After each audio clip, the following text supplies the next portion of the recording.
ሰላም የመጽሐፍን በዜማ ቤተሰቦች እንዴት ናችሁ? ዛሬ በራማቱ ኋራ ቀጣይ ክፍል ተመልሼ መጥቻለሁ። አብራችሁን ቆዩ። ራማቱ ኋራ ደራሲ ይስማከ ወርቁ፣ ተራኪ መክሊት። ክፍል 15። ሜሮዳ በሎስ አላሞስ ናሽናል ላቦራቶሪ ውስጥ በሚገኘው የአለን ቤከን ውብ ቢሮ ውስጥ የደመቀ ወሬ ይዛለች። ሰዓቷን በየደቂቃው ትመለከታለች። ከምሽቱ 4:14 ቆሻሻ የጫኑ መኪና 5 ሰዓት ላይ ይደርሳል። አለን ቤከንን ያለ ወትሮ ነበር ያስመሸችው። የቸኮልሽ ትመስያለሽ ሚስስ ሜሮዳ። አንተ እኮ እግረ መንገድን ኦቨርታይም እየሰራ ነው። ሜሮዳ የክንድ ቦርሳዋን ከፍታ ወደ ውስጥ ተመለከተች። 2 የሽቶ ዕቃዎች ጎን ለጎን ተጋድመዋል። በጥንቃቄ ከተመለከተቻቸው በኋላ በቀኝ በኩል ያለውን ሽቶ አውጥታ በጥቂቱ አርከፈከፈች። ቢሮ የተለየ ጠረን አለው ልበል? ከአንቺ ጋር ለመጫወት አመቺ ቦታ ስለመሰለኝ ነው። ቤት እንሂድ ብልሽም እምቢ አልሽ። ግድ የለም ቢሮ ይመቻል። የሽቶ ነገር የማይሆንልኝ ስለሆነ ሳይሆን አይቀርም። በእርግጥ እኔም ብሆን ሽቶ አልጠላም። አንድ አይነት ስሜቶች አሉ ማለት ነው አለችው። ከዛኛው በሰማያዊ ቀለም ጠርሙስ ውስጥ ካለው ሽቶ ጎን ሽቶዋን እያስቀመጠች ሙሉ የጽዳት ልብስ ለብሳ በቆሻሻ መከላከያው ፀጉሯን የሸፈነችና የሽታ መከላከያውን ጭምር አፍንጫዋ ላይ ያረገች ሴት ረጅሙን ኮሪደር አቋርጣ በቆሻሻ የተሞላውን ጋሪ እየገፋች ወደ ሻጊዝ ቢሮ ተጠጋች። ሚስተር ጃክ የምረዳውን ነገር ይኖር ይሆን? በሩን ገፋ አርጋ ወደ ውስጥ ተመለከተች። እውቁ ሳይንቲስት ጃክ ዶናልድ ሲሞን ሁሉን ነገር ጨርሶ በተጠንቀቅ እየተጠባበቀ ነበረ። ቆሻሻ ጫኞቹንም ሙሉ መለዮ እስከ ኮፍያው ጭምር ወርወር አረገችለትና በፍጥነት አለፈች። በትሪኒቲ ጎዳና አትክልት በመጫን የሚታወቀው ነጩ መኪና ፍጥነቱን ቀንሶ ሲጓዝ ቆይቶ ወደ ሎስ አላሞስ ናሽናል ላቦራቶሪ በሚወስደው መንገድ እየታጠፈ ነው። ሹፌሩ በየደቂቃው ሰዓቱን እየተመለከተ የስልክ ጥሪውን ይጠባበቃል። ጌራ ጋቢናው ካለው ባዶ ወንበር ተቀምጦ ትናንት ማታ ተጠናክሮ የተላከውንና ስለ ኢንጂነር ሻጊዝ ሙሉ ሕይወት የሚዳስሰውን መረጃ ያገላብጣል። በኒውዮርክ በሚገኘው የመቃብር ቦታ ሬስት ኢን ፒስ የሚል ጽሑፍና ሻጊዝ እጅጉ የሚል ስም የተቀረጸበትን መቃብር ፎቶግራፍ ከመረጃው ጋር ተያይዞ ሲያይ ፈገግ አለ። ወድቆ የሞተ ሰው እንዴት በሰላም አርፏል ይባላል ሲል በልቡ ከራሱ ጋር አወራ። ኢንጂነሩ ከተለያዩ መጽሔቶች ጋር ያደረጋቸውን ቃለ ምልልሶችም አብረው ተያይዘዋል። ኢትዮጵያ ውስጥ ይታተም የነበረው ልሳነ ሕዝብ የተሰኘው መጽሔት ጋር ያደረገው ቃለ ምልልስ ሳይቀር አብሮ ተያይዞ ነበረ። መጽሔቱ በፊት ሽፋኑ ላይ በቀኙ በኩል በኢትዮጵያ ባንዲራ፣ በግራው በኩል ደግሞ በአሜሪካ ባንዲራ ታጅቦ የተነሳውን ፎቶግራፍ በትልቁ አውጥቶታል። ከፎቶግራፉ ስርም የጠፈር ተመራማሪውና የእንቁጣጣሹ ቀጠሮ የሚል ጽሑፍ ሰፍሯል። ጌራ የእንቁጣጣሹ ቀጠሮ የሚለውን ቃል አይቶ ትንሽ ካሰበ በኋላ ኢንጂነሩ ያደረገውን ቃለ ምልልስ ለማንበብ መጽሔቱን ገለጥ አደረገው። ልሳነ ሕዝብ መጽሔት ቅጽ 1 ቁጥር 11 ሰኔ 1996 ዓመተ ምህረት በገጽ 32 ላይ ለመሆኑ ሳይንቲስት ሻጊዝ ማን ናቸው በሚል ንዑስ ርዕስ ስር ስለ ሳይንቲስቱ የህይወት ታሪክ በጥቂቱ ቢገለጽም ዋናው ቃለ መጠይቅ ግን የነበረው በገጽ 27 ላይ ነው። በዚሁ ገጽ ላይ እንዲህ የሚል መንደርደሪያ ተጽፏል። በዚህ ውድመት ግልጽ እየሆነ በመጣበት ሰዓት ላይ በጠፈር ምርምር ሳይንስና በወገን ተቆርቋሪነት ተደጋግሞ ስማቸው የተጠራው ኢንጂነር ዶክተር ሳይንቲስት ሳጌስ እጅጉ በዋሽንግተን ከተማ በዩኒቨርሲቲ ኦፍ ዘ ዲስትሪክት ኦፍ ኮሎምቢያ ዩዲሲ አንድ ህዝባዊ ስብሰባ ያካሂዳሉ።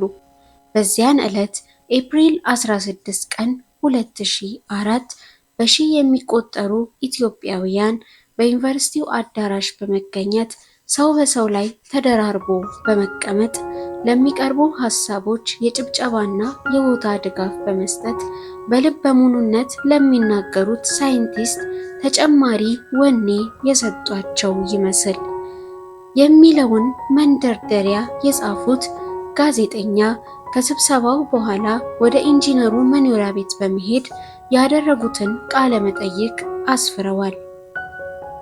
ቀጠል በማድረግም ሲገቡ እንዴት እንደተገናኙ ይገልጻሉ።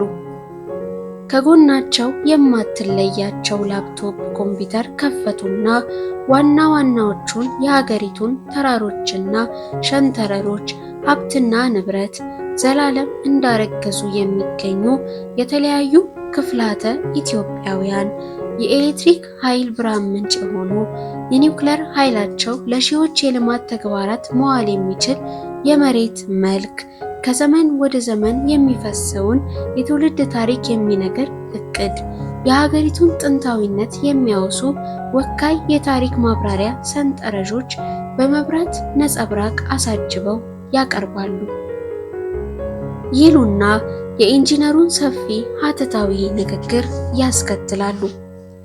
ህዝብን የመሰለ ሀብት የለም። ሀገር ልትዳብር የምትችለው የሀገር እንቁ ሀብት የሆነው ህዝብ ሊዳብር ሲችል ነው። ህዝብ አፉ፣ እጁ፣ እግሩና አይምሮ እስረኛ ከሆነ ግን ማህበራዊው፣ መንፈሳዊው፣ ኢኮኖሚያዊው የእድገት አድማስ የማይደረስበት ይሆናል። ስለዚህ ይህንን ህዝብ ከአገልጋይነቱ ይልቅ ባለስልጣንነቱን በተግባር ላይ ለማዋልና ህዝብን በማሰቃየት ላይ ካለው መንግስት እስር ቤት ነፃ መውጣት አለብን። በጠፈር መንኮራኩር ያየናቸው ሐይቆች፣ ወንዞችና አነስተኛ ጅረቶች ሲሳይነት ሲገመገም ኢትዮጵያውያን ከአፍሪካ አንደኛ፣ ከዓለም ስድስተኛ ያደርጋታል። ታይታንም፣ ታንታለም፣ ዩሬኒየም፣ ናፍታ፣ ቤንዚል ሞልቷል። የቀረ ነገር ቢኖር ቅንና ሐቀኛ አገልግሎት የሚሰጥ መንግስት ብቻ ነው። የቀረን ነገር ቢኖር ጀግና ሆነን መነሳቱ ነው። እኔም በተመለከተ ግን ሳይንሳዊና ቴክኖሎጂያዊ ጥቅምን ለህዝብ ለማበርከት እድገትም በየፈርጁ ይፋጠን ዘንድ ለመርዳት እግዚአብሔር በረከቱን አፍሶልኛል። ህልማችንን በተግባር ለማሳየት እንችል ዘንድ ጋሬጣ የሚሆንብንን ይህን ወመኔ ስርዓት ማስወገድ ግዴታ ነው። ስለዚህ ትግላችን ሁሉን አቀፍና ባለሙሉ ዘርፍ ነው። አድናቂዎቻችንና የተነሳንለት ኢትዮጵያውያን የመለወጡን ተልዕኮ የሚደግፉ ሁሉ አብረውን ከተሰለፉ ቅዱስ ዮሐንስ ድረስ መጠበቅ አይገባንም። ይህንን ከማድረግ የሚከለክለን አንዳች ኃይል አይኖርም። በተቃዋሚዎች ህብረት ስብሰባ ላይም ይህንን ሐሳብ ነበር በአጽንኦት ልገልጽ የፈለኩት የሚለውን ንግግር ካሰፈረ በኋላ ጋዜጣው ሰፊውን ቃለ መጠይቅ ይቀጥላል። ጌራ እስከዚህ ካነበበ በኋላ አንድ ሐሳብ ብልጭ አለበት። ይኸውም በተቃዋሚዎች ህብረት ስብሰባ ላይ ሁለት ታላላቅ ሰዎች ተገናኝተው ያደረጉትን ንግግር ከዚሁ ሰነድ ጋር ተያይዞ እንደሆነ ይፈልግ ጀመረ። ከብዙ ማገላበጥ በኋላ ኢትዮፕ መጽሔት ያተመውን የሁለቱን ሰዎች ንግግር አገኘው። መጽሔቱ በነሐሴ 1995 ዓመተ ምህረት እትሙ አስፍሮት የነበረውን የኢንጂነር ሻጌስ እጅጉንና የእውቁን ባለቅኔ የሎሬት ጸጋዬ ገብረመድኅንን ንግግር ነበረ። ከሐምሌ 19 እስከ ሐምሌ 26 1995 ዓመተ ምህረት በዋሽንግተን ከተማ አቅራቢያ ላይ የተደረገው ጉባኤ ሲጀመር በሎሬት ጸጋዬ ገብረመድኅን የተደረገውን ንግግር መጽሔቱ እንዲህ ሲል ያሰፈረውን ጌራ በማንበብ ላይ ነው። ህብረት ከእጃችሁ ካመለጠ ወመኔ ሀገር የመግደል አጀንዳውን አቀላጥፎ አከናውኖ በእናንተው ብቃት ማነስ ላይ አላኮ እንዲያጠናቅቅ ጊዜውንና እድሉን እያወቃችሁ ሰጣችሁት ማለት ነው። በህዝባችን ልብ ላይ ባንዳው የተከለውን ያለመተማመን ነቀርሳ የዘረኛ ክንድ በቀዶ ጥገና መንግሎ አውጥቶ የህዝቡን የመተማመን ባህል መልሶ መትከል ያሻል። ህብረት ግዴታ እንጂ አማራጭ አይደለም። ካልተማመናችሁ እውነተኛ ህብረት አይገኝም። ያለ ህብረትም እውነተኛ ድል የለም። ዓለም ያደነቀው የአባቶቻችን ታሪክና በህልም አንጾ ያቆያቸው የመተማመን ጽኑ መሰረት ነው። ኢትዮጵያዊነትና የመተማመን ባህል ከቶውንም ተነጥለው አያውቁም። ታውቁታላችሁ። ከሰው ዘር ጋር የምትፋለሙ መስሏችሁ ለአንዲት ደቂቃ እንኳን እንዳትዘናጉ።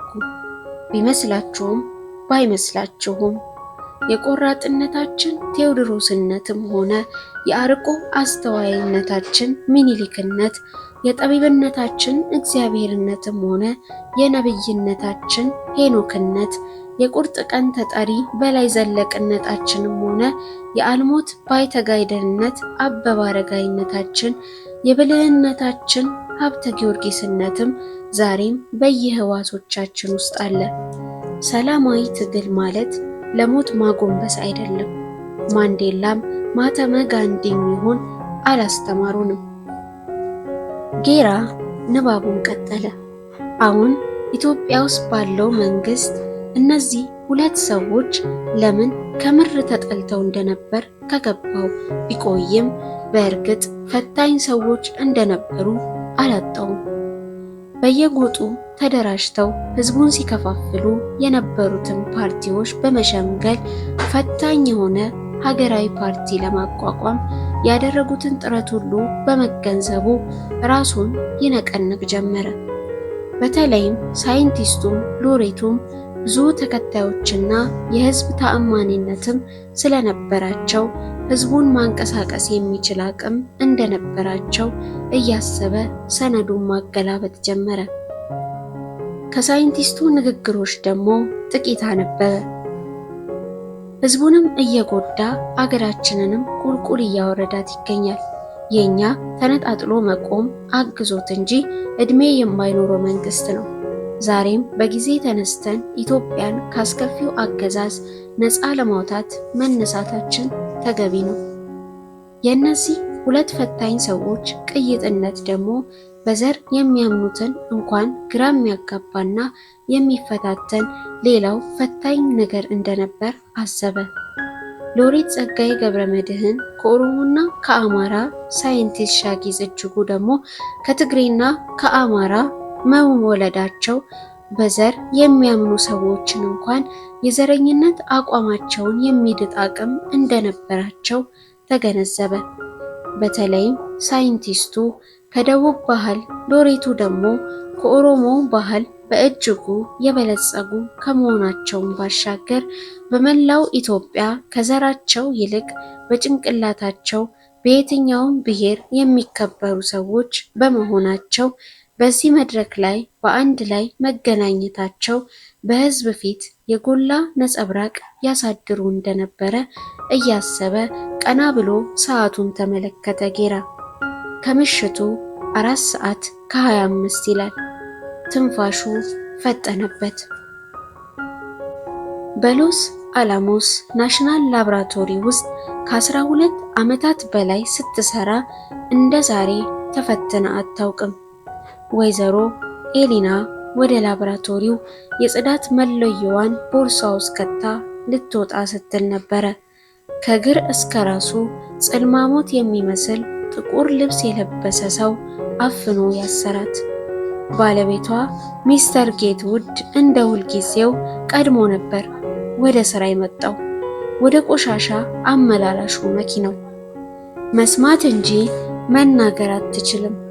ከወንበሩ ድጋፍ ጋር ጠርቆ አስሯታል። አፏንም በጥቁር ሰፊ ፕላስተር አሽጎታል።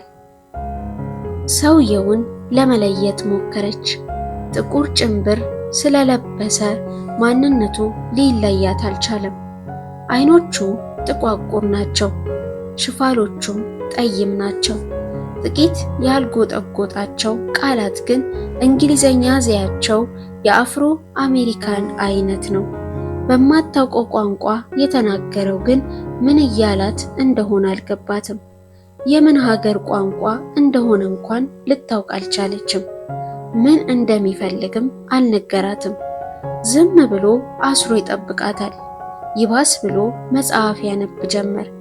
የአልደስ ሃክስሌይን ብሪፍ ኒው ወርልድን። ልትንፈራገጥ ስትጀምር ንባቡን አቁሞ ሽጉጡን በልቧ አቅጣጫ ደገነው።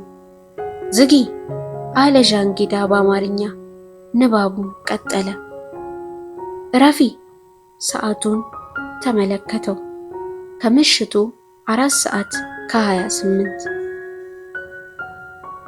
ኢንጂነር ሻጊዝ የሎስ አላሞስ የእስሩ ሰንሰለት የሚወልቅበት ደቂቃ እየቀረበ ሲመጣ ልቡ በፍጥነት ይመታ ጀመረ። በዣክ ዶናልድ ሲሞን ስም የተሰራለትን የአሜሪካ ዜግነት መታወቂያውን አውጥቶ ፎቶውን ተመለከተው።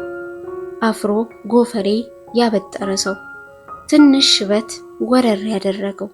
ከታች ስሙን ተመለከተ፣ ዣክ ዶናልድ ሲሞን። ቀይ ወፍ በተከፈተው መስኮት ገብቶ እየተመለከተው ነበር።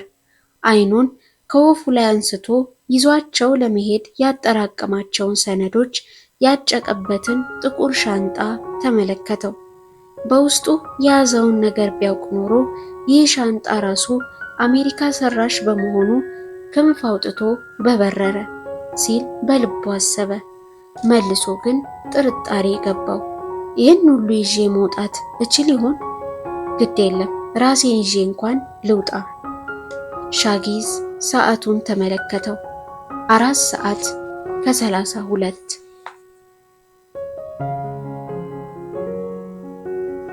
ጎንደር ፍኖተ ዣንዣድ። ፌጦ እሳቱ ከመጥፋቱ በፊት ትንሽ ቁርጥራጭ ጨርቆችና ጣውላዎችን ጨምሮ የቀረችውን ፍም ለማንደድ እፍ ይል ጀመር። እፍ የሚልበት ትንፋሽ ከማጣቱ የተነሳ እሳቱን ለማንደድ ብዙ ጊዜ ፈጀበት። እሳቱ ምላሱን ሲያወጣ አንድ ነገር ትዝ አለው። 3-4 ጥቅሎችን አምጥቶ ሲጥልበት ተንቦከቦከ። አባባ ደጋጎና በርናባስ ጥቅሎቹን ወደ እሳቱ ሲጥላቸው አፋቸውን ከፍተው ቀሩ። ባይሆን አንድ ደና እንሞቃቸው እንጂ ሌላ ምን ጥቅም አላቸው ሲል ተሳለቀ ፌጦ። እሳቱ ይንቀለቀላል። ፌጦ እሳቱ ላይ አይኖቹን ተክሏል። ያልተጓዙበትን የዋሻውን መንገድ ተመለከተው። በዋሻው ግድግዳ ላይ ከሩቅ የተዘጉ በሮች ይታዩታል። ወደ እነዛ በሮች ለመሄድ ግን አቅም አጠረው። ይምሽ ይንጋ ባያውቅም የኒኮ አስክሬን ራቅ ብሎ ከተጋደመ ግማሽ ሌሊት ወይም ግማሽ ቀን ሳይሆነው አይቀርም። በብዥታ ውስጥ ሆኖ የኒኮን አስክሬን ተመለከተው፣ እሳቱንም ተመለከተው። አይሆንም አለ በውስጡ። ይህን ማድረግ አልችልም። ፊቱን ጨፈገገው። አይኖቹን ከድኗቸው ቆየ። ፕሮፌሰር በርናባስ ከቀናት በኋላ ያላሰቡት ነገር ብልጭ አለላቸው። ያሰቡት ነገር እውነት እንዲሆን ጸልየው እጆቻቸውን ወደ ካፖርታቸው ኪሶች ልከው ኪሶቻቸውን ያስሷቸው ጀመር። አባባ ደጋጎ የዋሻውን ጥግ ተደግፈው እንቅልፍ ሸለብ አርጓቸው ከቆዩ በኋላ በዝግታ አይኖቻቸውን ገለጧቸው። ፕሮፌሰር በርናባስ ከቀኝ የካፖርታቸው ኪስ ውስጥ የቀኝ እጃቸው ጣቶች ላስቲኩን ነኩት። የልባቸው ምት ጨመረ። ቀስ ብለው ጫን ጫን አሉት። ፍትልክ ፍትልክ የሚሉ ነገሮች በላስቲኩ ውስጥ ጎረቦጣቸው። ትንፋሻቸው እየፈጠነ ላስቲኩን ከኪሳቸው መዠረጡት። የምግብ እንክብሎችን የያዘው ላስቲክ ነበር። ከፊሎቹ ስለተኙባቸው ደቀው ዱቄት ሆነዋል። ከፊሎቹ ግን ሳይፈረካከሱ አሉ። በተደበላለቀ ደስታ ውስጥ ሆነው ወደ አባባ ደጋጎ ዞሩ። አባባ ደጋጎ በተደሞ እየተመለከቷቸው ነበረ። የምግቦቹን ክብሎች ናቸው አባባ ደጋጎ። ፕሮፌሰር በርናባስ እንደ ልጅ እየፈነደቁ አንዷን ፍሬ አውጥተው ወደ አባባ ደጋጎ አፍ በሚንቀጠቀጡ ጣቶቻቸው ቆንጥጠው አቀረቧት። አባባ ደጋጎ ፊታቸው በራ፣ ነገር ግን ራሳቸውን በእንቢታ ነቀነቁ። ፌጦ የኒኮን በድን እየጎተተ ወደ እሳቱ አቀረበው፣ ቀፈፈው። ቆይቶ ተንሰቅስቆ ያለቅስ ጀመረ። ዘመሚቱ አለቀ እንዴ ፌጦ? ከዘመሚቱ ለኛም ስጠን እንጂ። አባባ ደጋጎ የሚያዩትን ማመን አቃታቸው። ይህንን ሳላይ መሞት አለብኝ ሲሉ አሰቡ። ፌጦ የኒኮን በድን እንደተሰየ ያውቀዋል። አዎ አለ ፌጦ ቀሰስ ባለና ሐዘን በዋጠው ድምፅ። በልተን ጨርሰናቸዋል። አይኖቹን ከእሳቱ ዳር ከወደቀው ከኒኮ አስክሬን ላይ አልነቀላቸውም። አንተ ክፉ ሽማግሌ ሲል በቁጣ ተናገረ። ወደ አባባ ደጋጎ ከሩቅ እያጉረጠረጠ አንተ ነዚሁን ሊያደረስከኝ ደሞ አርፋት ሞትም። አንዳንድ ሰዎች እኮ አርፈው የራሳቸው መሞት ያቀታቸዋል። አንተ አንዱ ነህ። ሽማግሌው ልብ በል፣ በዚህ ዋሻ ውስጥ እንኳን አንተ ራስ መሆን ያታውጣ። ማንኛውም ውድ ሀብት ገንዘብ በሌለበት ውድ ሊሆን አይችልም። አንተ በጣም አንተ ሽማግሌ ተጫወትክብኝ። ፌጦ እዛው እሳቱ ዳር ሆኖ የቁጣ አይኖቹን አንቦገቦጋቸው። እኔ እኮ በስንት ፍስሐ ተከብቤ የነበርኩ ሰው ነኝ። ባለኝ ነገር ላይ የተሻለ ነገር መጨመር ነበር ፍላጎቴ። ነገር ግን ያለኝን ሁሉ አጣው። እስኪ ከዚህ ዋሻ በላይ ስላለው ዓለም አስቡ። ስንት የሚበላ ነገር አለ መሰላችሁ? በትንሹ ዳቦ እስከ ትልቁ በምግብ የተሞላ ብፌ አስቡት። ቁርጡ፣ ክትፎ፣ የምግቡ ብዛት፣ የመጠጡ ብዛት። ደግሞ ሴቶቹን አስቧቸው፣ እንዴት ያምሩ ነበር! ፍም የሚመስሉ ከንፈሮቻቸው፣ ፍም የሚመስሉ ጭኖቻቸው፣ መንገዱን ሁሉ የሞሉት እነሱ ናቸው። በሽቶቻቸው አፍንጮቻችንን ሲያቀዙ፣ በዳሌዎቻቸው አይኖቻችን ሲያፈዙ። አይ ወኔ ወኔ! ወይ አርፎ አለመቀመጥ! እስክንድሪያ ውስጥ ያለኝ ሀብት እንዳንተ ያሉ 50 ረሀብተኛ ሽማግሌዎችን ለ50 ዓመት ይቀልብ ነበር።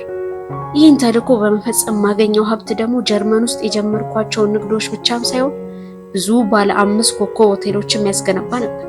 ታዲያ ምን ያደርጋል፣ እንዳንተ ባሉ ገምጭ ሽማግሌዎች በተሞላች ሀገር ውስጥ ምን ማድረግ ይቻላል? ዘላለም ወይ አትበሉ ወይ አታስበሉ የዚህችን ሀገር ውድ ሀብቶች ሁሉ በየስርቻው ቀብራችሁ። ወይኔ! አይኖቹን መልሶ ወደ ኒኮ አስክሬን ላካቸው። አዎ በልቼሽም ቢሆን ከዚህ ዋሻ ወጥቼ ወደዛ የድሎት አለመውጣል። ኒኮ እንኳን አንቺን ቆንጅየዋን ያንን ግማታም ዘመሚት እንኳን በልቻለሁ። ይህንን ሲያስብ ቢቆይም ድፍረቱን በማጣቱ ወደ አባባ ደጋጎ ዞረ። ስማ አንተ ጅጁ ሽማግሌ፣ ቺን አገር ድሃ ያደረጋችኋት አንተና አንተን የመሰላችሁ ወግ አጥባቂ ሽማግሌዎች ናቸው። እኔ ፈረንጅ ሀገር ሳለው አይቻለሁ። እነሱ የማይበሉት እንስሳ የለም። አስቡት እስኪ ኢትዮጵያው ስንት የሚበላ እንስሳ ነበር። አህያ፣ በቅሎና ፈረስ ሜዳውን ሁሉ ሞልቶታል። ፈረንጆች ከትንሹ ቀንድ አውጣ ጀምረው የማይበሉት ነገር የለም። እንቁራሪት ውድ ምግብ ነው። ዘንዶና እባብ ሁሉ ተጠብሰው ይበላሉ። ምንም አይበሉት አለ። እዚህ ሀገር ግን እንደናንተ ያሉ ወግ አጥባቂ ሽማግሌዎች ባሳደሩት ተጽዕኖ ምክንያት እቺ ሀገር በማይበሉ ነገሮች ተሞልታለች። ገበሬው ሲያርሰው የኖረው በሬ ቢሞትበት አይበላው። እኔ ሊበሏትን ያሰቧትን አሞራ ስሟን ጅግራ ይሏታል እንዲሉ አሁን ለምን ይህን ሁሉ እንደምትለፈልፍ ገብቶኛል። ላም ነጂዋን እንጂ ጌታዋን አታውቅም የሚለውንም እንዳንተ ያለውን ሰው ከሀገር ወጥተህ ተምር የመጣኸው ይህንን እርኩሰት እንደሆነ አውቃለሁ። ማንነት የተደናገረ ሰው ስለሆንክ አይገርመኝም። የምትለው ሁሉ ለራበው ሰው እውነት ይመስላል። እንደ ላሟ የነዱ ሰዎች ጌቶች እንዳይመስሉ። አዎ እንዳልከው እነሱ የበሉትን ሁሉ ብንበላ ኖሮ ተርበን እርዱን አንላቸውም ነበር። ነገር ግን እነሱም በሚበሉት ልክ በሽታቸው ብዙ ነው። ስማኝ፣ እንዳንተ ያሉ አፋሻ ከንፋሾች ወሮ በሎች ለምርኮና ለብዝበዛ ባያሰናዱ ኖሮ የሚበሉት ይበቁን ነበር። ያሳደግናቸው ቡችሎች የባዕዳን መንጋጋ እየተተከለላቸው ሊነችፉን ባይመጡ ጉርሻችንን ባይሰለቅጡ የሚበሉት ብቻ ከምንበላው መቻነሱን። ፌጦ ሽጉጡን ልጦ አይኑን በልጥጦ ወደ አባባ ደጋጎ መጣ። ፕሮፌሰር በርናባስ ኪኒኑን ወደ ኪሳቸው ሸሸጉት። ብትገለኝ ትልቅ ውለታ እንደዋልክልኝ ቆጥረዋለሁ አሉ አባባ ደጋጎ በተቃራኒው ሐሳቡን ለማስለወጥ። በዚህ ሰዓት በአባቶቼ ታሪክ የተሞላ ዋሻ ውስጥ በክብር መሞትን የሚያህል ክብር የለም። ማንም ሰው በክብር የመሞት መብት አለው። ከሕክምና ስነ ምግባሮች አንዱ ይህ ነው ብለኸኛል አይደለም ፕሮፌሰር? አባባ ደጋጎ ወደ ፕሮፌሰር በርናባስ ዞሩ። ልክ ኖት አባባ ደጋጎ፣ ማንኛውም ሰው በክብር የመሞት መብት አለው። ስለዚህም አንድ ሐኪም የቀደደው ሰው ቢሞት ሞተ ብሎ አንጀቱ እንደተዘረገፈ መተው እንደሌለበት የሕክምናው ስነ ምግባር ያዛል። ፕሮፌሰር በርናባስ ፌጦን ለማነቅ በልባቸው እያሰቡ መለሱ። የምገል መስሎ ነው አንተ የጃጀ ሽማግሌ? ባልገልም የሞትክ እኮ ነህ። ብገልብ ስጋን እንኳን ለመብላት ለመንካት ይቀፈኛል። አልገልህም። እዚሁ ማቀ ተቆራምደ ስትሞት አይሃለሁ። ሽማግሌው ለምን ጥሩን ታሪክ ብቻ ታወራለህ? ኢትዮጵያውያን በክፉ ቀራው ከከብቶች በት ውስጥ ጥሬ ለቅመው ሲበሉ አልነበረ? እናትስ ልጇን በልታ አልነበረ? ለምንስ ይደበቃል? ስራው የለም እኮ በተራቡ ጊዜ የአህያ ጭንቅላት ውድ ነበር። ልትበላ ተወስነሃል ማለት ነው አሉት አባባ ደጋጎ የሽጉጡን አፈሙዝ ከግንባራቸው ሲመልሰው። ደምድመሃል። አይናቸው በእንባ ተሞላ። ፌጦ ራሱን ባውንታ ነቀነቀው። ምንም ማድረግ አልችልም በማለት አይነት። ፕሮፌሰር በርናባስ የምግብ እንክብሉን ከኪሳቸው አወጡት። አንዲት ኪኒን ከላስቲኩ አውጥተው ለፌጦ ለመስጠት እጃቸውን ዘረጉ። እሷን ተዋት በፈጠረ። እሷ እኮ ከኛ በተሻለ በክብር የሞተች ሴት ናት። እዚህ ድረስ እመቅመቅ የወረደችው ለእናት ሀገሯ ግብጽ ብላ ነው። ይህን እናውቃለሁ። በማስተምርበት ዩኒቨርሲቲ ውስጥ በአንድ ክፍል ውስጥ አብረን ሰርተናል። ለሀገሯ ብላ ኢትዮጵያን ለመሰለል አማርኛ አቀላጥፋ ከኛ በበለጠ እየተናገረች ትኖር ነበር። ይህንም ብዙ ኢትዮጵያውያን የማያረጉት። ዓላማዋ ዓላማዊ ባይሆንም እቺን ጀግና ስትበላት ዝም አልልም እና አለ ፌጦ የሽጉጡን አፈሙዝ ወደ ፕሮፌሰር በርናባስ እያዞረ። እቺን ኪኒን ውጣ ሙት እያላችሁኝ ነው? በሚሰቀጥጥ ሁኔታ ሳቀ። ልትገሉኝ? አአ አይደለም አባባ ደጋጎ መለሱለት። እንክብሉ የምግብ ኪኒን ነው። እሷን ከምትበላት ይህን ኪኒን ውጣ ህይወትን ያዝን ብለን ነው። ለምን እናንተ ውጣችሁ አታሳዩኝም? ፌጦ ጥርጣሬ የሞላበት ሳቅ ሳቀ። ይኸው ፕሮፌሰር በርናባስ መዳፋቸው ላይ ያለችውን ኪኒን ሰለቀጧት። ፌጦ የብልጠት ሳቅ እየሳቀ ወደ ኒኮ አስክሬን ለመመለስ ፊቱን አዞረ። ከስንት ሰዓት በኋላ የሚገል ኪኒን ይሆን እባክህ አሉት አባባ ደጋጎ። ይህን ከማድረግ በፊት እኔን ግደለኝ። ፌጦ ግን እየተንኳተተ ወደ ኒኮ አስክሬን ይሄድ ጀመረ። ፕሮፌሰር በርናባስ ያለ የሌላ አቅማቸውን ሰብስበው ከፌጦ ጋር ተናነቁ። ሽጉጡ ከእጁ ላይ ተፈናጥሮ ከኒኮ አስክሬን አልፎ ወደቀ። አባባ ደጋጎ አቅም ባያጥራቸው ኖሮ ሽጉጡን አንስተው ፕሮፌሰር በርናባስን አንቆ መሬት የሚያስግጣቸው ፌጦን አናቱን ለመበርቀስ ሐሳብ ነበራቸው። ነገር ግን ከተቀመጡበት ለመነሳት እንኳን የሚሆን አቅም የላቸውም። ከዘራቸውን እንኳን እራቀቻቸው። እነሳለው ሲሉ ወደ ጎን ልንቁስቁስ ብለው ወደቁ። በዓይኖቻቸውና በሽጉጡ መካከል ያለው ርቀት 3 እርምጃ ባይሞላም ለእርሳቸው ግን ርቀቱ ዘላለም የሚያስጉዝ መስሎ ታያቸው። ቢሆንም ግን በደረታቸው ወደ ሽጉጡ ተሳቡ። ፕሮፌሰር በርናባስና ፌጦ አንዱ ከላይ አንዱ ከታች እየሆኑ ተናንቀው ወደ ሽጉጡ ደረሱ። በዚህ ጊዜ የፌጦ ቡጢ ተራራ አክሎ ከፕሮፌሰር በርናባስ ዓይኖች ላይ ለማረፍ በፍጥነት መጣ። በርናባስ በኃይል ወደ ጎን ሲሸበለሉ የፌጦ ቡጢ በመጣበት አቅጣጫ ፊታቸውን ስቶ ከስር ባለው ጠፍጣፋ አለት ላይ በማረፉ ፌጦ በሚሰቀጥጥ ድምፅ የዋሻውን ገደል ማሚቱ ቀሰቀሰው። የጨበጠው እጁ ጋግፎ አፈሩን በደም ለውሶ ተመለሰ። ጣቶቹን ለማቃናት ሞከረ። ነገር ግን እንደጎበጡ እንደዛሉ ቆዩበት። ፕሮፌሰር በርናባስ የመጨረሻውን ኃይላቸውን አሟጠው በመሳብ ከሽጉጡ ምላጭ ጣታቸው ገባ። አባባ ደጋጎ አፋቸው አፈር እየቃመ እጃቸው አፈር እየዋጠጠ ወደ ሽጉጡ ያደረጉት ጉዞ ሳይጋመስ ፕሮፌሰር በርናባስ ሽጉጡን አፈፍ ሲያደርጉት በመመልከታቸው የእፎይታ እስትንፋስ ተንፍሰው ባሉበት ተንበላወሱ።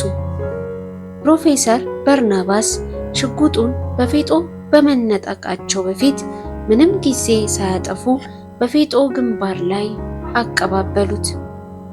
እንደ ሰው እየገደልኩ እንዳይመስልህ፣ እንደ አራዊት ነው። ምላጩን ሳቡት። ከራስ ቅሉ የተረጨው ደም የዋሻውን ግድግዳ አቀለው። ይህም በማድረግ ያላፍርም፣ አልኮራም። የሲርጋጋ ልጅ! ወይ ጊዜ! አንተ ጠላቴ ለመሆን አትበቃም ነበር። የጊዜ ጉዳይ ወቅት ተመቻችቶልህ እንደ ጠላት እንድቆጥር አደረገኝ እንጂ። ፕሮፌሰር በርናባስ የሰቀቀን እስትንፋስ እየተነፈሱ ወደ አባባ ደጋጎ ተመለሱ። የአባባ ደጋጎ ጉም የለበሱ ዓይኖች የእንባ ዥረት ተክለው ነበረ። በራስ ቅላቸው ዙሪያ የወረደው ሀጫ በረዶ የሚመስል ነጩ ፀጉራቸው ሳይቀር ሐዘን ያጨማተረው ይመስል ኩፍትርትር ብሎ ወይቧል። ሽማግሌው ከወደቁበት አፋፍሰው ከዋሻው ግድግዳ አስደገፏቸው። አንገታቸውን ደፍተው ሲያዝኑ ቆይተው ኪሳቸውን ዳሰሱት። ፕሮፌሰር በርናባስ እንክብሎቹን መዘዟቸው። አንዷን እንክብል ከላስቲኩ አውጥተው ወደ አባባ ደጋጎ ከንፈሮች አስጠጓት። አይሆንም አሉ አባባ ደጋጎ። እነዚህ ኪኖኖች ካሉህስ እየዋጥካቸው አንተ ጉዞህን ቀጥል። ትቼዎት ልሄድ አሉ ፕሮፌሰር በርናባስ በድንጋጤ። ይህማ የማይደረግ ነው። የምልህን ስማኝ ፕሮፌሰር፣ እኔ ከአሁን በኋላ የቀረኝ ምንም የለም፣ ይሄ ብቻ ነው። አባባ ደጋጎ እጃቸውን ወደ አንገታቸው ሰደው እድሜ በጠገበ ሰንሰለት ያሰሩትንና በቶ ቅርጽ የተሰራውን ግማድ ለፕሮፌሰር በርናባስ ዘረጉላቸው። ግማዱ በአይናማ ኮከቦች የተሞላ ነው። ኮከቦቹ ባለ 8 ጨረሮች ሆነው ከመሃላቸው በእንቆባዚዮን ነጥብ የተሰራ የአይን ምስል አለባቸው። ከእምራልድ የተሰሩት ባለ 8 ጎን ከዋክብት መሃል ባለው የእንቆጳዚዮን አይኖቻቸው የሚያዩ ይመስል ያብለጨልጫሉ። የቀረኝ ይሄ ነበረ አሉ አባባ ደጋጎ ሰንሰለቱን በፕሮፌሰር በርናባስ አንገት እጆቻቸው እየተንቀጠቀጡ እያጠለቁ። ዣንዣድ ለመሆን የሚችል ልብ ላለው ሰው ብቻ ማስተላለፍ ባለብህ ጊዜ አስተላልፈው። ፌጦ ኪስ ውስጥ ያለውን የቤተ መቅደሱን ወለል መክፈቻ ይዘኸው ሂድ። አባባ ደጋጎ በደስታ ፈገግ አሉ። ትልቅ ሸክም ከላያቸው የወረደ ያህል በደስታ ተንፍሰው ግማዱን ተመለከቱት። አባቶቻችን አርስቶስልን፣ አርስጣጢዲስ፣ ፕሉቶ፣ አፍላጦን የመሳሰሉ ሰዎች ስምን በተውላት ሰይመው ይጠሯቸው የነበረ ለማንም እንዳይመስልህ። በአንገት ያሰርከው ፊደል ለእኛና ለአባቶቻችን ውድ ድምፅ ስለሆነ ነው። በላዩ ላይ ያለው ክቡ ክፍል የጭንቅላታችን መለያ ነው፣ የአእምሯችን ምልክት። በባለ 8 ጨረሩ ኮከብ በ8 አናቀጽ እሳቤ የማሰባችን ምልክት ነው። አይኑ ደግሞ የማይታየውን የምናይበት የማያችን ኃይል ነው። ይኸውልህ ፕሮፌሰር፣ የሚታየው ሁሉ የተሰራው ከማይታየው ነው። የሳይንስ እውቀት ስላለ ይህንን መረዳት አያቅትም።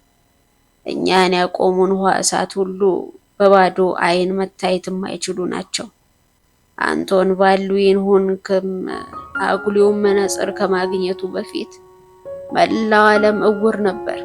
ስለማይታዩን እንጂ ህዋው ሁሉ በማይታዩን ነገሮች የተሞላ ነው። ከ3 በላይ ቅርጽ ያላቸውን ነገሮች ሁሉ ማየት የምንችለው ማያው ሲሰጠን ብቻ ነው። በዚህ ዋሻ ውስጥ ያለውን የተዘጋ በር ሁሉ እየከፈትክ በሌላ ጊዜ ብታየው አባቶቻችን የማይታየውን ዓለም ለማየት የሰሩትን ማያ ሁሉ ታገኘዋል። አሁን ግን ሂድ። በዋሻ ውስጥ መንገድን ስትቀጥል የዋሻው መንገድ ወደ 2 ይከፈላል። በቀኝ በኩል ያለውን መንገድ ይዘህ ተጓዝ። በመጨረሻ አንድ የተዘጋ የብረት በር ዋሻውን ይዘጋባል። በሩን ደጋግማ አንኳኳ፣ ቶሎ አይከፈትልህም። አባባ ደጋጎ ከእጃቸው የማይለዩት ከዘራቸውን ሳቧት። መንቃሊፏን ወደ ላይ ሲስቧት ረጅም ጩቤ ተመዘዘ። በጩቤው ጫፍ ከነጭነት ወደ ቢላነት ከተለወጠው ቀሚሳቸው ላይ እራፊ ቀደዱ። ይህን አድርገው ሲያበቁ መሃል ጣታቸውን በጩቤው ጫፍ በጡት። በቀደዱት ልብሳቸው ላይም የሚከተሉትን ቃላት ከደማቸው እያጠቀሱ ጻፉበት። ለቃውስጦስ አቃቤ አናቅጽ ዝንቱ ብእሲ ተፈነወ እምኀበ ደጋጎ ዘስሙ በርናባስ ወልዱ ለሲርጋጋ ዘአረፈ ውስጠ ቤላኔሞኒሙኒም አንሰ ሰይምኮ ከመ ይኩን ዣንዣድ እስመ ልቡ ብሩህ ወአእምሮ ረቂቅ ዝንቱ ውእቱ ዘመየጦ ለአብይ መጽሐፈ አበዊነ ራማቶሃራ አርኅውሎቱ ሆተ ጥበሞሙ ለአበዊነ ዣንዣድ ለበሮች ጠባቂ ለቃውስጦስ። ይህ ሰው የተላከ ከደጋጎ ነው። ስሙም በርናባስ ይባላል። ከማናውቀው ቦታ በክብር ያረፈው የታላቁ ዣንዣድ የሲርጋጋ ልጅ ነው። ዣንዣድ አርጌ ቀብቼዋለሁ።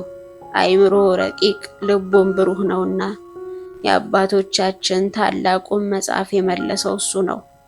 የአባቶቻችን የዣንዣዶችን የጥበብ በር ክፈትለት የሚል ጽሑፍ ያለበትን የቀሚሳቸውን ቅዳጅ ሰጧቸው። ይህንን ጽሑፍ በበሩ ቀዳዳ ስደደው፣ ይከፍትልሃል። ሰውየው ባንደበቱ አይናገርም፣ ጆሮውም አይሰማም። መግባባት የምትችሉት በጽሑፍ ብቻ ነው። የበለጠ እንዲያምን በግዕዝ እየጻፍክ ተግባባው። ይህም በር ሲከፍትል ከዋሻው ውጭ ካለው ዓለም የምትወጣው ከጉዛራ ቤተ መንግስት ወዲህ ማዶ ባሉ መንደሮች በአንዱ ቤት ነው። የጉዛራ ቤተ መንግስት ከ16ኛው ክፍለ ዘመን በፊት ንጉሥ ሰርፀ ድንግል ያሰሩት ጥንታዊ ቤተ መንግስት ተገጭሮ ስታይ በእርግጥም ወደ ውጭኛው ዓለም መውጣትን ታረጋግጣለህ። ከዚህ ተራራ ወረድ ብላ የእንፍራንዝ ከተማ አለች። የፈላስፋው ወልደ ሕይወት ተሰማ እሷን ሰንጥቆ የሚያልፈው አውራ ጎዳና የኢትዮጵያ ትልቁ አውራ ጎዳና ነው። ከጎንደር ወደ ባህር ዳር ከሚወስደው ከዚህ አስፋልት ድረስ ሰውየው ይሸኛል። እንፍራንዝ ከተማ ውስጥም አንድ ሽማግሌ ያገኛል። ከእሳቸው ገንዘብ ተቀበልና ወደ አዲስ ዘመን በሚወስድ መኪና ተሳፈር። ከዚህ በኋላ ያለውን እኔ አልነግርህም፣ አንተ ራስህ ታውቀዋለህ። ታላላቆቹን የአዲስ ዘመን ተራሮችን ሰላም በልልኝ። አሁን ሂድ፣ ፍጠን። አባባ ደጋጎ ጥዬዎት መሄድ አይቻለኝም፣ እባክዎችን እንክብል ይዋጡ። ፕሮፌሰር በርናባስ እንባቸውን ማቆም አልቻሉም። ቃውስጦስ ማን እንደሆነ ግን ትዝ ብሏቸዋል። ባለፈው አባባ ደጋጎ ቤት አቁማዳ ይዘው ሳይናገሩ የሄዱት ሰውዬ እንደሆነ ገምተዋል። ሂድ ብያለሁ፣ ሂድ። አሁን አንተ መኖር ያለብህ ለራስ ብቻ አይደለም። ጃንጃድ ለራሱ አይኖርም፣ ለትውልድ ነው። እኔ ከአሁን በኋላ ከዚህ በወጣ እንኳን አልሰነብትም። በክብር እዚሁ እንድሞት ተወኝ። አንተ ግን ቀጣዩን ጃንጃድ ሳትመርጥ መሞት የለብህም። ታሪካችንን እና ዕውቀታችንን ተዳፍኖ እንዳይቀር ከሰማይ ከምድር የከበደ አደራ አለብህ። በዚህ ዋሻ ውስጥ ያለውን ሁሉ ወደ ተራራ ወይም ምቹ ወደምትለው ቦታ ወስድ አስቀምጠው። ይህ ሁሉ እንዳለም ማሳየት ሳይሆን ጠቃሚ የሆነውን መርጠ ትውልዱ እንዲጠቅም አድርግ። እዚህ ዋሻ ውስጥ ያለው ሃይማኖታዊ እንዳይመስልህ፣ የሁሉም ኢትዮጵያዊ ሀብት ነው። የክርስቲያኑም፣ የይሁዲውም፣ የሙስሊሙም፣ የሃይማኖት የለሽም። ልብ በል፣ ጃንዣዶች የእውቀታችን ጠባቂዎች እንጂ የሃይማኖት ጠበቃዎች አልነበሩ። አንተም ይህን አድርግ። በዚህ ዋሻ ውስጥ የዚያ ትውልድ ጊዜ ያዳፈነው እውቀት የዚህ ትውልድ ጊዜ እንዲገልጡ አድርግ። ጊዜ የትኛውንም ጉድ ደብቆ ቢባጅ እንጂ ሸሽጎት ሊያልፍ አይችልም። ጊዜ ጅረት ነው፣ ይሞላል፣ ይጎላል። ጅረቱ ሲሞላ የዋጣቸው ቃጠኞች ሲጎል ብቅ ማለታቸው አይቀርም። የጊዜ ጅረት ሲሞላ እያንገዳወደ የወስዳቸው የነበሩትን ግንዶች ሲጎል ሊያንቀሳቅሳቸው አይችልም። ጊዜ ክፉ ነው ፕሮፌሰር። ሞልቶ ከፈሰሰ በኋላ ልታፍሰው አትችልም። ሂድ፣ ቅደመው፣ ከዚህ ዋሻ ውጣ። አባባ ደጋጎ የረሱት ነገር ትዝ ሲላቸው እጃቸውን ወደ አንገታቸው ሰደዱት። በአንገታቸው አስረዋት የኖሯትንና የቆዳ ማህደር ያላትን ክታብ አውጥተው ለፕሮፌሰር በርናባስ ሰጧቸው። በክታቧ ላይ 12ቱ የጃንዣዶች ሚስጥር ቃላትና አጠቃቀማቸው ተጽፏል። እነዚህን ቃላት ለብዙ መቶ ዓመታት ሲጠቀሙባቸው ኖረዋል። ጃን ማለት የማይታይ ማለት ነው። ለምሳሌ ጃን ሆይ ስንል የማይታየውን ሁሉ ገዢ ማለታችን ነው። ጃድ ማለትም እናያለን ማለት ነው። በመሆኑም ጃንጃድ ማለት የማይታየውን እናያለን ማለት ነው። ይህኛው ቃል ደግሞ አሉ አባባ ደጋጎ ራማቶሃራ ከሚለው ቃል ላይ በሚንቀጠቀጥ አመልካች ጣታቸው እየጠቆሙ፣ ቀጥታ ትርጉሙ የሰማያት ጭፍሮች ማለት ቢሆንም እነሱ የሚጠቀሙት ግን በቀጥታ ትርጉሙ አልነበረም። ለእነሱ ራማቶሃራ ማለት ልዕለ አእምሮ ማለት ነው። ዴርቶ ጋዳ ሲሉም አናፈገፍግም ማለታቸው ነበረ። ከዚህ በታች ያሉትን ቃላት ራስ መርምራቸው። አሁን ሂድ ፍጠን። ድምፃቸው እየሰለለ አይናቸው እየተሳገ ትንፋሻቸው እያጠረ አካላቸው እየዛለ መጣ። አባባ ደጋጎ፣ ይህም ማድረግ አይቻለኝም። እዚህ በረሃብ እየተቆራመዱ ጥዮት ለመሄድ ህሊናዬ አይታዘዘኝም። ምን ቀረኝ ፕሮፌሰር፣ ምን ቀረኝ? የሞት ዳና እየተሰማኝ ነው። ወሰድ መለስ እያረገኝ እኮ ነው። በክብር በመሞቴ ሞትን እያሳፈርኩት እኮ ነው። ይልቅስ አንድ ጊዜ መጀመሪያ ስንገናኝ የነገርከኝን ያንን ታሪክ ተርክልኝ።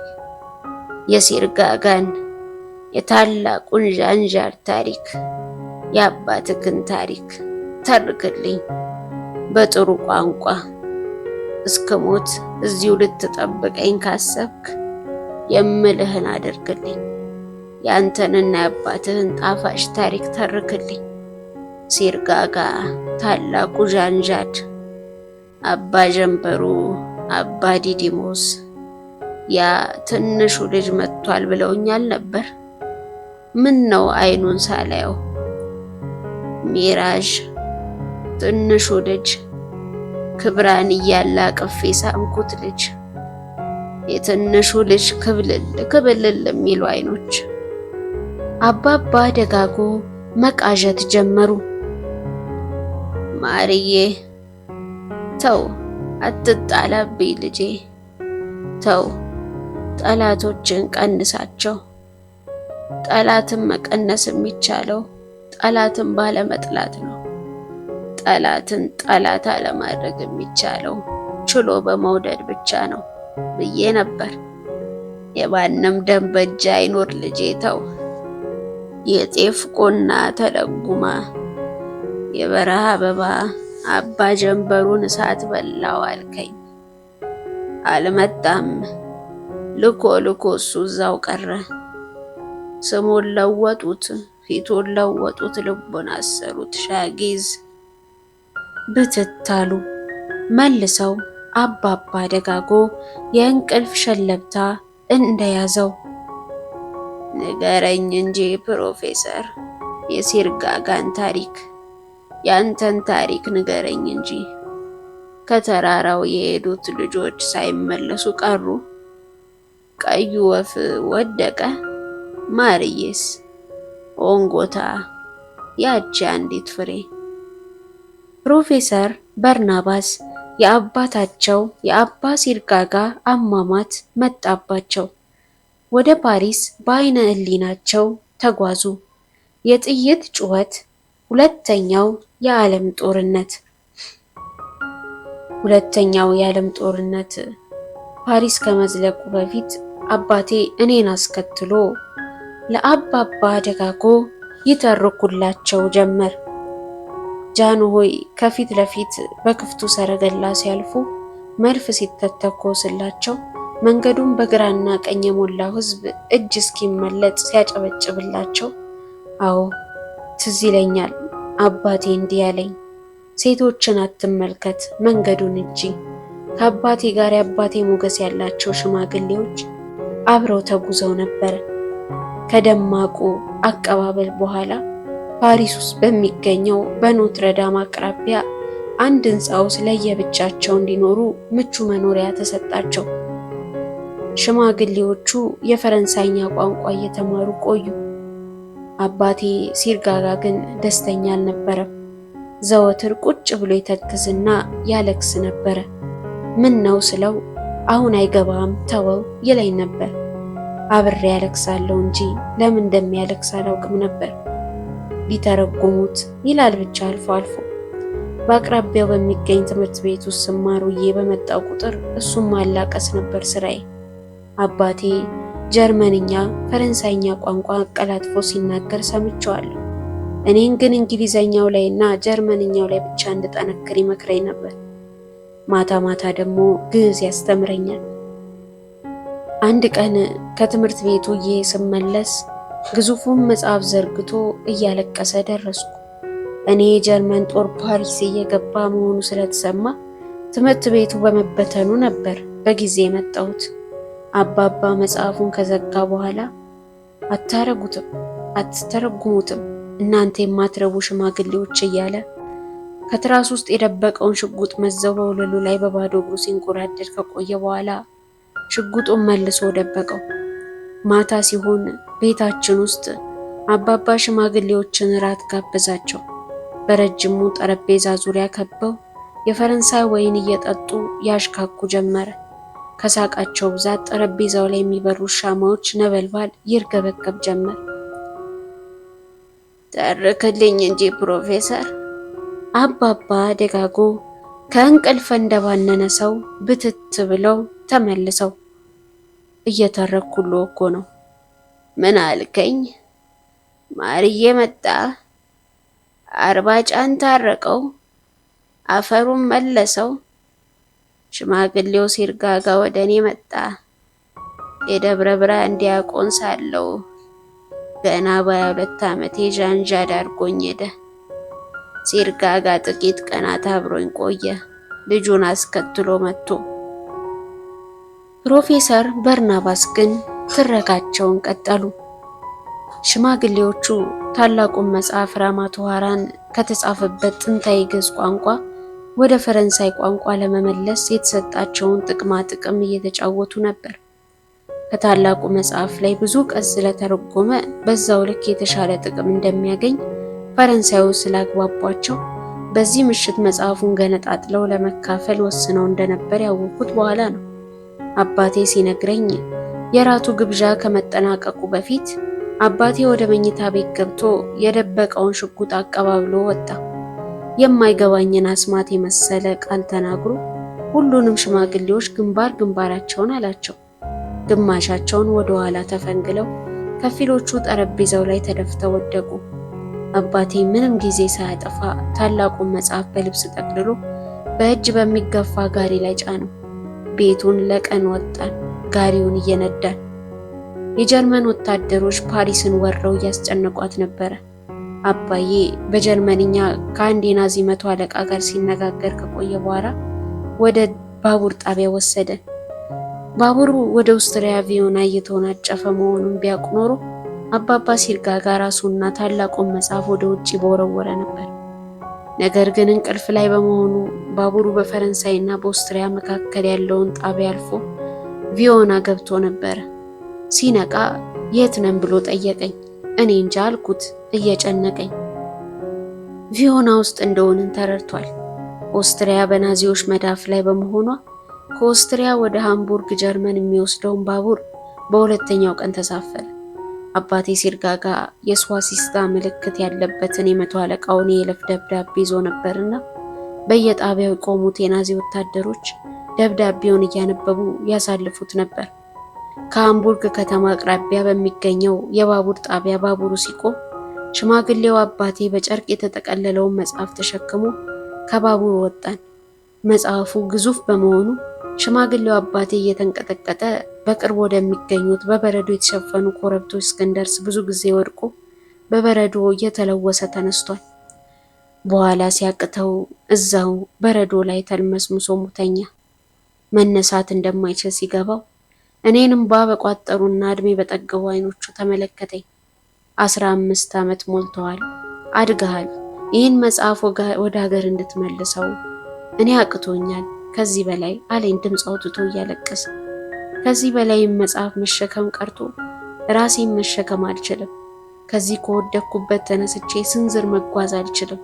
አንተ ግን ትልሽ ልቅ እየሆንክ ነው። ጎበዝ ከሆንክ ይህን መጽሐፍ ወደ ቤቱ መልሰው።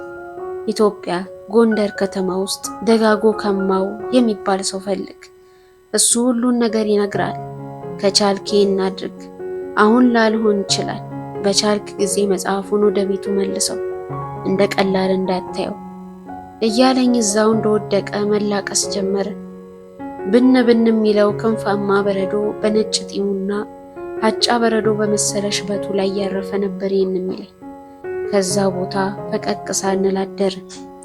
ጠዋት ስነቃ አንድ ጋሪ የሚጎትት ፈረስ ጭኖ ከሩቅ ያቆመ ጀርመናዊ ሽማግሌ ዝቅ ብሎ እየተመለከተኝ ነበር። ልጅ አለኝ ፈገግ እያለ።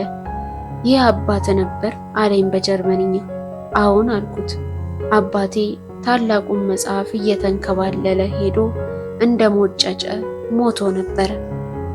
ባለጋሪው ሽማግሌ የአባቴን አስክሬን በረዶ የተከመረበት ቦታ ቆፍሮ ከቀበረልኝ በኋላ በላዩ ላይ ትልቅ ድንጋይ አስቀመጠበት። በድንጋዩ ላይም የአባቴን ስም ጻፍኩበት በግዕዝ ፊደል። ታላቁ ሰው ሲርጋጋ ከዚህ አርፏል እንዳትረግጡት የሚል ጽሑፍ ሳሰፍር ጀርመናዊ ሽማግሌ እንድተረጉምለት ጠየቀኝ። በጀርመንኛ ተረጉምኩለት። ጎበዝ ልጅ ሲል አመሰገነኝ። ታላቁን መጽሐፍና እኔን ጋሪው ላይ ጭኖን በረረ። በሃምቡርግ ከተማ ዳርቻ በሚገኝ ደሳሳ ቤት ውስጥ መጽሐፉን በክብር አስቀመጠው። እኔንም ከሱ ጋር ለብዙ ዓመታት አቆየኝ። ሃምቡርግ ከተማ ውስጥ በሚገኘውና የድሃ ልጆች በሚማሩበት ትምህርት ቤት አስገብቶ ማስተማሪ። በቤቱ ውስጥ ስለሚገኘው ታላቅ መጽሐፍ ሃምቡርግ ዩኒቨርሲቲ ውስጥ ስለሚያስተምሩ አንድ ሽማግሌ ፕሮፌሰር ስለነገራቸው በየቀኑ እየመጡ ያዩት ነበር። ስለ ኢትዮጵያ ብዙ የሚያውቁ ፕሮፌሰር በመሆናቸው ከትምህርት ቤት ስመጣ ብዙ ያጫውቱኝ ነበር።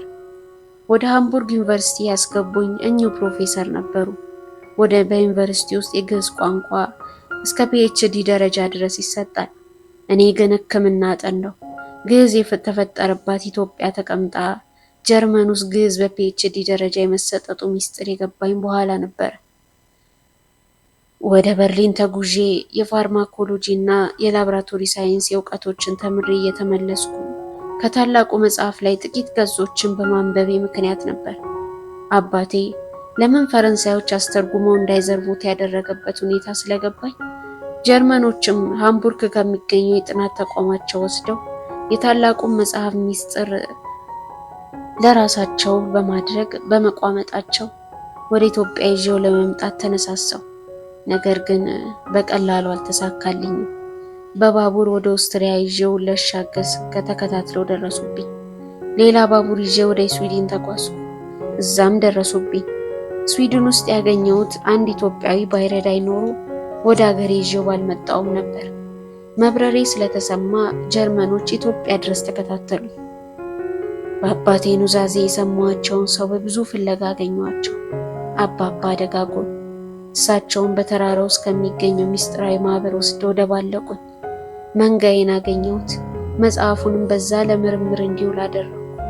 ድርጅቱ በሰጠኝ ተልዕኮ ወደ ጀርመን ተመልሼ በዛ የሚገኘውን የኛን ሰው በማጥመድ ስሰራ፣ ጀርመኖች ግን ኢትዮጵያ ውስጥ ያስቀመጥኩትን መጽሐፍ በመፈለግ ላይ ነበሩ።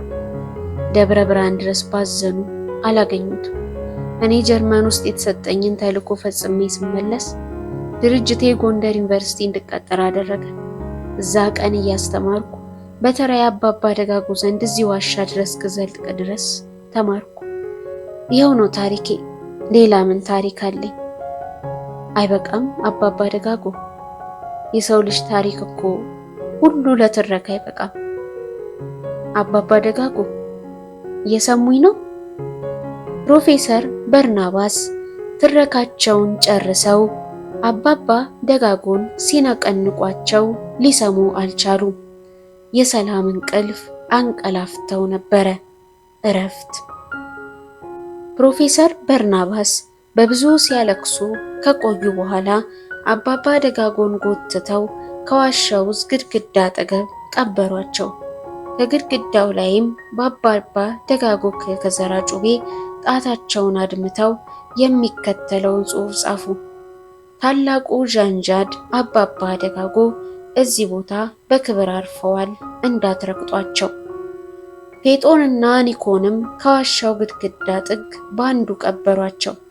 በየመቃብራቸው ላይም በሁላችንም ውስጥ በእናንተ ውስጥ ያለው ጨለማ አለ፣ ከታላላቆች ብርሃናት የተጨለፈችው ትንሿ ብርሃናችን ግን ትሞግተዋለች ብለው ከጻፉ በኋላ የምግብ እንክብላቸውን ውጠው ጉዟቸውን ቀጠሉ። የሞተ ሰው ጠላት ሊሆን አይችልም። ሁሉም ነገር አብሮ ወደ መቃብር ይወርዳል። ጥላቸው፣ ጠቡ ሁሉ አፈሩ ሲደመደም አብሮ ይደመደማል። የአስክሬን ጠላት የለም ሲሉ እያሰቡ ነበር እንክብሉን ሲወጡ። አባባ ደጋጎ የጻፉትን የጨርቅ ደብዳቤና የአባባ ደጋጎን ስልጠናዊ ከዘራ ይዘው ወደ ተራራው እግራቸው፣ ልባቸው፣ አካላቸው፣ መንፈሳቸው፣ ዓይናቸው ከሩቅ ዞር ብሎ ለማየት ሞከሩ። ከፌጦ ቀሚስ የተረፈች ቅዳሽ ጠምጥመው ያበሯት መብራት መቃብሩ ስፍራ አልደርስ አለቻቸው። ጉዟቸውንም ቀጠሉ። ውድ የመጽሐፍን በዜማ ቤተሰቦች ራማቶሃራ ክፍል 15 የተከታተላችኋቸው ይመስል ነበረ። በቀጣይ ክፍል እስከምንገናኝ ላይክ፣ ሼር፣ ሰብስክራይብ በማድረግ ቤተሰብ እየሆናችሁ ቆዩን። ሰላም።